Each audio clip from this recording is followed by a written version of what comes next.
Kamusta mga idol? NBA update muna tayo. Madami nga ang nagulat sa mga naging resulta ng laban sa second round ng Western Conference Playoff.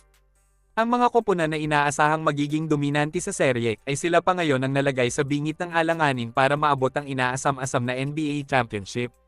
Ganito ang karumal-dumal na nangyayari ngayon sa Denver Nuggets kung saan lubog sila sa 0-2 win-loss record laban sa nag-iinit na koponan ni Anthony Jordan Edwards sa Minnesota Timberwolves. Kabaliktaran nito sa nangyari sa Nuggets noong nakaraang taon kung saan nakamit nila ang 17-3 win-loss record sa Western Conference Playoff. Kitang-kita sa mga galaw ng mga Nuggets player, lalo na si Nikola Jokic at Jamal Murray na tila hirap na hirap makascore dahil sa higpit ng depensa ng Minnesota. Dahil dito mga idol, ang Denver Nuggets ang dehado na ngayon sa serye at mukhang mahihirapan ng makaahon sa pagkakalubog sa 0-2 win-loss record, lalo na ngayon at hawak na ng Wolves ang home court advantage sa Game 3 at 4 mga idol. Maaari nang makaabante sa Western Conference Finals ang Wolves kung patuloy nilang pahihirapan sa depensa sina Jokic at Murray.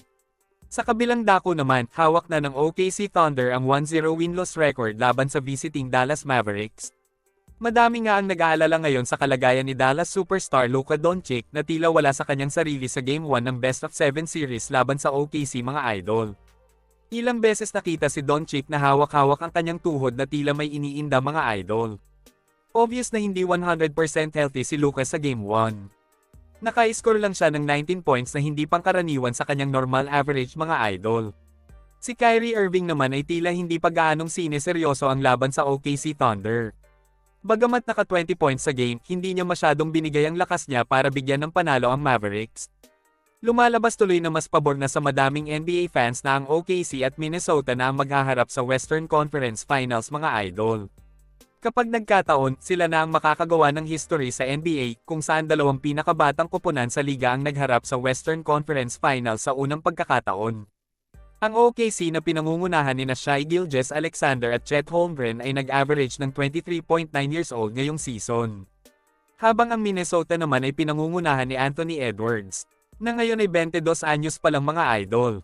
Ito na nga siguro ang sinasabi nilang new era sa NBA.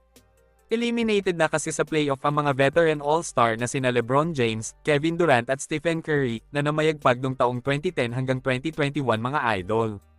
Yun nga lang, madami ang nagsasabi na malaki daw ang binagsak ng pay-per-view ng NBA dahil sa pagkawala ng mga veteranong star player na ito.